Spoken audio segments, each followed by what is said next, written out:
Good morning, good evening, whoever you are, wherever you are, whatever you might be doing. We wish to welcome you to the Silverlight Show. The Silverlight shines to illuminate that which lies hidden in darkness. For those of you tuning in today, we welcome you in.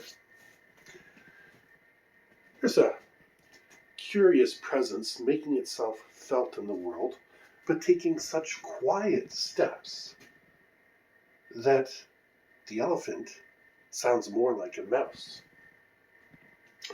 And that is the country of India. India's always had a very precarious position. They've had China right on their border.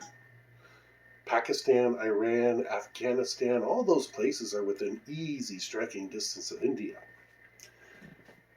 For the past 100 years or so, they've been allying themselves with Russia, because Russia can provide relatively cheap and easy to prepare hardware. Not that Indian technicians are any less qualified than anywhere in the world. Believe me, the opposite is true. I've worked with a number of people from the Indian subcontinent, whether they're Indian, Pakistani, etc. And yeah, they're a bunch of really sharp people. But Russian aircraft, they are very, very robust. So at least India knows when shit hits the fan, a Russian aircraft will get up off the floor and do its job. Whereas an American aircraft, you got to do a sweep. You got to make sure everything's perfect. An American tank, it's a special kind of hybrid diesel engine. You got to do extra maintenance. And in war, he who gets there the firstest with the mostest wins. So all your pretty tanks and aircraft don't do anything for you if you can't get them moving. But India is really doing quite a lot to beef up its military-industrial base. They've been interested in buying the French Rafale fighter, and they've actually just purchased the rights to manufacture the missiles for the Rafale. So instead of buying them from France, they're going to license them and have them manufactured at home. Think about that. They're essentially getting pre-developed technology, not for free, but at a substantial discount. And the French still get their francs and euros, whatever they take payment from in India. And it's quite a good trade for India. After all, they need to be facing off against the Chinese J-20 fighters and potentially Russian MiGs and Sukhois. As we've seen in Ukraine, you can do quite well facing off MiGs and Sukhois versus MiGs and Sukhois. But India's traditional enemy, excuse me, India's traditional enemy is China. Those two have been going at it for centuries, if not millennia. The reason's fairly obvious. China, obviously being a large area with a large population, and India being a subcontinent on its own, with another large population, another area, are bound to come into conflict. It's like Germany and France. Before the 20th century, and even halfway into the 20th century, they're just bound to wind up in conflict with each other. But India's little deal here quietly sets them up as the world's top 10 spenders in military equipment. Oh yeah, that's right. Nobody likes to talk about it. They're all talking about, oh, Russia spends this much, and the United States spends this much, and China spends this much. Then you know what? It's Germany, and then India. Germany's doing quite a job at rebuilding its military quietly as well. But yeah, nobody's going to be inviting German troops on their soil anytime soon. The last time they did that, a lot of things went wrong.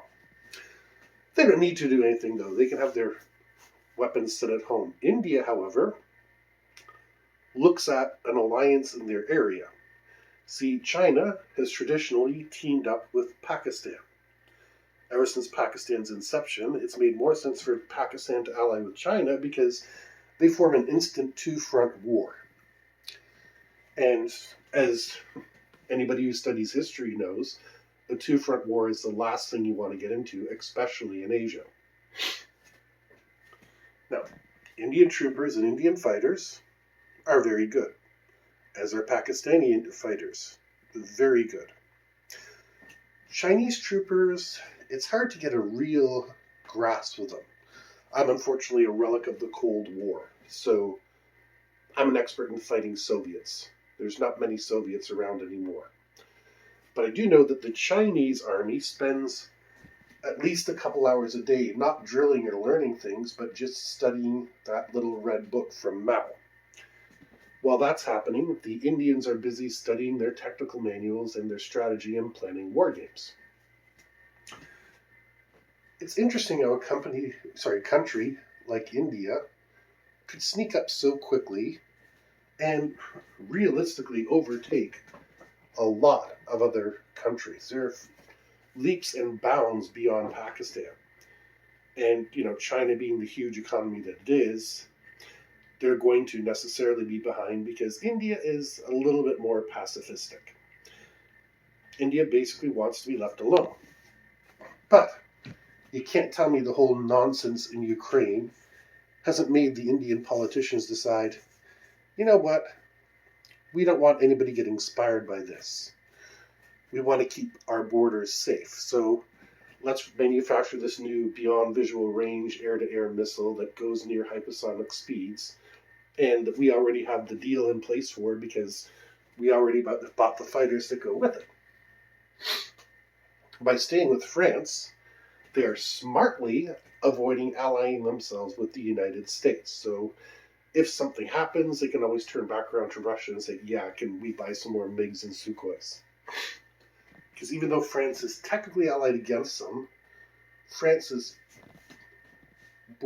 pulled out of NATO back in the 1970s, or perhaps it was the 60s, and their troops are technically not the same.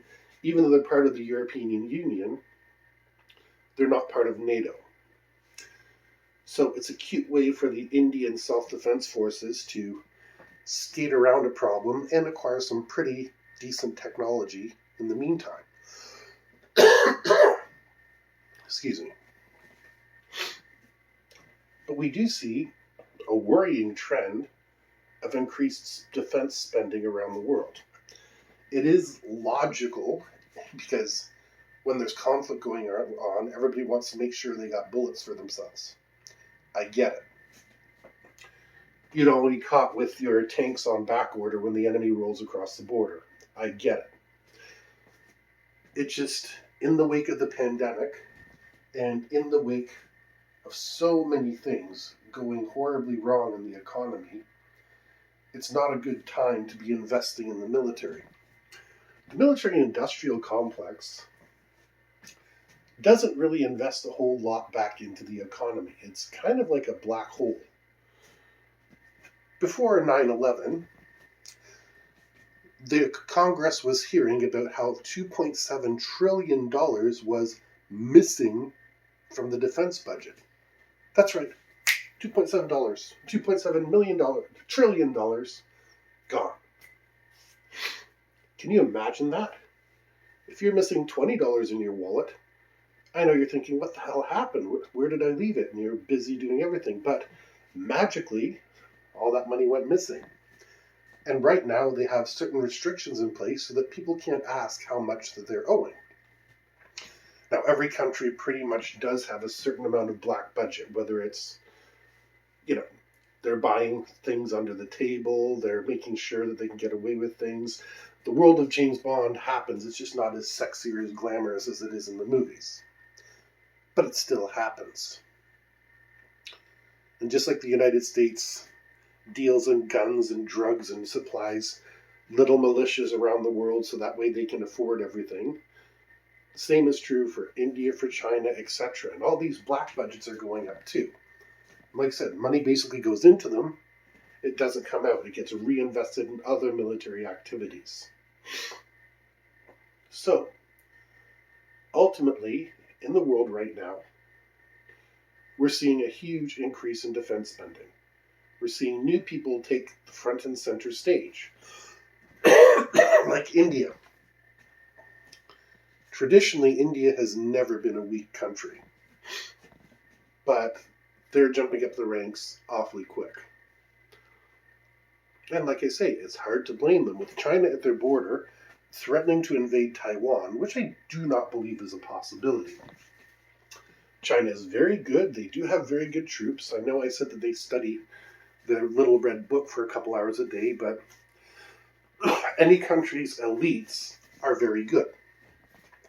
The first Russian soldiers that went into Ukraine were the best of the best. And they got stopped by the best of the best Ukraine had to offer. It's that second wave you never know about. So if China did decide to attack Taiwan, yes, that first wave would be airborne troopers. They're not going to make it across on landing craft. I'm sorry, our technology today is still not substantially better than back in 1944. Yes, we have better boats, we have more efficient boats, but at the end of the day, you still got to get your troops off the landing craft and onto the beaches. And that's a kill zone I don't want to imagine. But whereas, if China decided to go after India, there's only mountains in the way. And mountaineering troops are a heck of a lot cheaper to train and equip than, paratrooper troops or marine troops. India knows this. They see China as arming. They know China has agreements with Pakistan. And getting new technology that you can produce as many as you like in the factory for the cost of whatever budget you have is a pretty darn good deal. I would even call it a steal, except the French don't make bad deals. So, are we seeing potential for another trouble spot? Possibly. The Indian government wouldn't spend money if they didn't feel threatened. That I can guarantee you. But we're going to have to wait. Again, the next 12 to 36 months, anything can happen. Let's just hope it remains conventional. We wish to thank you for joining us for this episode of the Silverlight Show. If you enjoyed this episode, please hit like, share, subscribe, buy a book. The link will be listed in the comments. And we always appreciate any support you give the channel. And we hope you have a fantastic day.